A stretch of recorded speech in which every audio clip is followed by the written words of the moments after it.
5 ലക്ഷം രൂപ അതിജീവിതയ്ക്ക് നൽകണമെന്നും കോടതി ചൂണ്ടിക്കാണിച്ചിട്ടുണ്ട്. ഒപ്പം തന്നെ 1 മുതൽ 6 പ്രതികൾക്കും 376D നിലനിൽക്കുന്നു. അതായത് കൂട്ടബലാത്സംഗ വകുപ്പ് നിലനിർത്തി എന്നുള്ളതാണ് കോടതിയിൽ നിന്നും നമ്മൾക്ക് മനസ്സിലാക്കാൻ കഴിഞ്ഞത്. ആദ്യഘട്ടത്തിൽ നേരത്തെ വിചാരണ വേളയിൽ കോടതി ചോദിച്ചിരുന്നു, 1-ാം പ്രതി മാത്രമല്ല ബലാത്സംഗം ചെയ്തത്, മറ്റ് പ്രതികൾക്ക് ഇത് നിലനിൽക്കുമോ എന്നുള്ളൊരു ചോദ്യം കോടതിയുടെ ഭാഗത്തു നിന്നുണ്ടായിരുന്നു.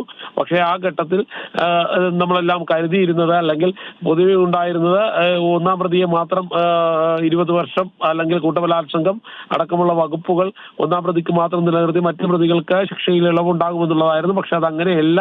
കഠിനമായ ശിക്ഷ തന്നെയാണ് എല്ലാ പ്രതികൾക്കും നൽകിയിരിക്കുന്നത്. 20 വർഷത്തെ തടവ് ഈ പ്രതികൾക്ക് നൽകിയിരിക്കുന്നു. ഇതിനിടയിൽ ശബ്ദം സൂചിപ്പിച്ച മറ്റൊരു കാര്യം കൂടിയുണ്ട്. അതായത് ഈ പ്രതികളിൽ പൾസർ സുനി അടക്കമുള്ള ആളുകൾ 7 വർഷത്തോളം ശിക്ഷ അനുഭവിച്ചു കഴിഞ്ഞു. ശേഷിക്കുന്ന 13 വർഷം ഇനി ശിക്ഷ ഇവർക്ക് അനുഭവിച്ചാൽ മതിയാകുമില്ല. അതാണ് ഏറ്റവും പ്രധാനപ്പെട്ട കാര്യം. പൾസർ സുനി എന്ന് പറയുന്ന കൊടും കുറ്റവാളി, കൊടും ക്രിമിനൽ ഇനി വരും 13 വർഷം മാത്രം ജയിലിൽ കിടന്നാൽ മതി. ഈ ശിക്ഷാവിധി അനുസരിച്ച് 7 വർഷം ഇതുവരെ തടവ് ശിക്ഷ പൂർത്തിയാക്കി, അല്ലെങ്കിൽ വിചാരണ കാലയളവിൽ ജയിലിൽ കിടന്നതിനാൽ തന്നെ പ്രത്യേക വിധിന്യായം അനുസരിച്ചുകൊണ്ട്, അല്ലെങ്കിൽ മുൻ മാർഗനിർദ്ദേശങ്ങൾ അനുസരിച്ചുകൊണ്ട് 13 വർഷം മാത്രമാണ് ഇനി പൾസർ സുനിക്ക് ജയിലിൽ കിടക്കേണ്ടതുള്ളൂ. 20 വർഷമാണ് ആകെ തടവുള്ളത്.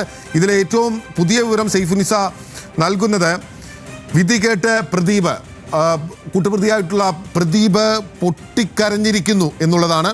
വിധി കേട്ടിട്ടും പൾസർ സുനിക്ക് ഒരു കൂസലും ഉണ്ടായിട്ടില്ല, ഒരു മുഖഭാവത്തിൽ ഒരു വ്യത്യാസവും ഉണ്ടായിട്ടില്ല. കോൾഡ് ബ്ലഡഡ് ക്രിമിനലാണ് അയാൾ എന്നുള്ളത് വ്യക്തമാക്കുന്ന വിധത്തിൽ വിധി കേട്ടിട്ടും ഒരു കൂസലുമില്ലാതെ പൾസർ സുനി കോടതിയിൽ തുടരുകയാണ്. ഇനി വിയൂർ ജയിലിൽ 13 വർഷം മാത്രമേ തുടരേണ്ടതുള്ളൂ എന്നതുകൂടി പൾസർ സുനിക്ക് അറിയാമെന്ന് ഈ ഘട്ടത്തിൽ നമ്മൾ കേരള മനസാക്ഷി സ്വയം വിലയിരുത്തേണ്ടി വരുന്ന ഒരു പശ്ചാത്തലം കൂടിയാണ്. ഏറ്റവും കുറവ് ശിക്ഷയാണ് ഇപ്പോൾ ഈ കേസുമായി ബന്ധപ്പെട്ടുകൊണ്ട് വിധിച്ചിരിക്കുന്നത്. അതിൽ കൃത്യമായ കാര്യങ്ങൾ, ഒരു സെൻസേഷനലായിട്ടുള്ള കേസ് എന്ന നിലയിലല്ല, നിയമത്തിന്റെ കണ്ണിലൂടെ മാത്രമാണ് കോടതി ഇതിനെ കണ്ടിരിക്കുന്നത് എന്നുകൂടി പറഞ്ഞിരിക്കുകയാണ്. കൂടുതൽ വിവരങ്ങൾ നമുക്ക് ലഭിക്കുന്നുണ്ട്. പ്രതികൾ 1 മുതൽ 6 വരെ IPC സെക്ഷൻ 376D, അത് കൂട്ടബലാത്സംഗമാണ്. ഇതിൽ ചാർജ് ചെയ്തിരിക്കുന്ന ഏറ്റവും ഹീനമായിട്ടുള്ള, ഏറ്റവും ഗ്രാവിറ്റിയുള്ള കുറ്റമാണ്. അതുപ്രകാരം 20 വർഷം കഠിന തടവും ഓരോരുത്തരും 50,000 രൂപ പിഴയും വീതം അടയ്ക്കണം. പിഴ അടച്ചില്ലെങ്കിൽ 1 വർഷം കൂടി അധികമായി കഠിന തടവ് അനുഭവിക്കണം എന്നുള്ളതാണ് ഒന്നാമത്തെ വകുപ്പിൽപ്പെട്ട ശിക്ഷാവിധിയായി പറയുന്നത്. രണ്ടാമത്തേത് 1 മുതൽ 6 വരെയുള്ള പ്രതികൾ IPC സെഷൻ 342 അന്യായമായി തടങ്കലിൽ വെക്കൽ പ്രകാരം വെറും 1 വർഷം മാത്രം വെറും തടവ് അനുഭവിച്ചാൽ മതി എന്നുള്ളതാണ് ഈ കോടതി വിധിയിൽ പറയുന്നത്. IPC സെഷൻ 366, 354B തുടങ്ങിയ വകുപ്പുകൾക്ക് പ്രത്യേക ശിക്ഷ വിധിക്കുന്നില്ല എന്നുകൂടി കോടതി പറയുന്നുണ്ട്. IPC സെഷൻ 357 പ്രകാരം 1 വർഷം മാത്രം തടവാണ്. മറ്റൊരു വകുപ്പ് പ്രകാരം 10 വർഷം കഠിന തടവും 25,000 രൂപ പിഴയും, പിഴയടച്ചില്ലെങ്കിൽ 6 മാസം കൂടി തടവ് എന്നിങ്ങനെയാണ് ശിക്ഷാവിധിയിൽ പറയുന്നത്. പക്ഷേ ഈ തടവ് ശിക്ഷകളെല്ലാം തന്നെ ഒന്നിച്ചനുഭവിച്ചാൽ മതി എന്നുള്ളതാണ് മനസ്സിലാക്കാനാകുന്നത്. 1-ാം പ്രതിക്ക് പൾസർ സുനിയെ സംബന്ധിച്ച് IT ആക്ട് സെക്ഷൻ 66E പ്രകാരം 3 വർഷം കഠിന തടവും 1 ലക്ഷം രൂപ പിഴയും, അത് അടച്ചില്ലെങ്കിൽ 6 മാസം കൂടി അധിക തടവും കൂടി വിധിച്ചിരിക്കുകയാണ്. പക്ഷേ അതും ഈ 20 വർഷത്തിനുള്ളിൽ തന്നെ പെടുകയാണ്. IT ആക്ട് സെക്ഷൻ 67A അനുസരിച്ച് 5 വർഷം കഠിന തടവും 1 ലക്ഷം രൂപ പിഴയും, അടച്ചില്ലെങ്കിൽ 6 മാസം അധിക തടവും കൂടി കോടതി വിധിച്ചിരിക്കുകയാണ്.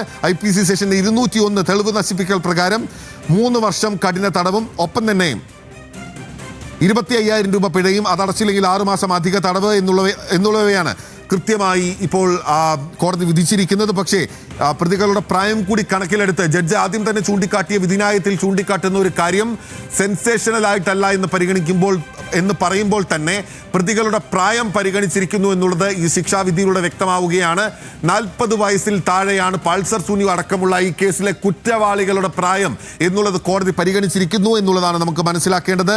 ഇതിൽ ഈ കുറ്റങ്ങളെല്ലാം തന്നെ വിവിധ കുറ്റങ്ങൾ പ്രകാരം 20 വർഷത്തിലധികം തടവ് ശിക്ഷയ്ക്ക് വിധിക്കപ്പെടേണ്ട, അല്ലെങ്കിൽ അത് അനുഭവിക്കേണ്ടതാണെങ്കിൽ പോലും ഈ കോടതി ഉത്തരവ് പ്രകാരം എല്ലാ കുറ്റങ്ങൾക്കും, വിവിധ കുറ്റങ്ങൾക്കുള്ള ശിക്ഷകൾ പ്രതികൾ ഒരുമിച്ച് അനുഭവിച്ചാൽ മതി.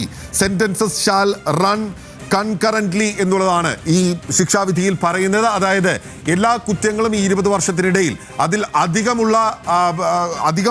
വർഷം തടവ് ശിക്ഷ വിധിച്ചിരുന്നെങ്കിൽ മാത്രമേ 20 വർഷത്തിലധികം പോവുകയായിരുന്നുള്ളൂ. പക്ഷേ ഏറ്റവും കൂടുതലുള്ള ഇതിൽ വിധിച്ചിട്ടുള്ള ശിക്ഷ അനുഭവിച്ചാൽ മതി, ഒരുമിച്ച് അനുഭവിച്ചാൽ മതി എന്നുള്ളതാണ് കോടതിയുടെ വിധിന്യായത്തിലൂടെ വ്യക്തമാക്കുകയും ചെയ്യുന്നത്. അപ്പോൾ ഏറ്റവും പ്രധാനപ്പെട്ട വിധിയാണ് ഇപ്പോൾ പുറത്തു വന്നിരിക്കുന്നത്.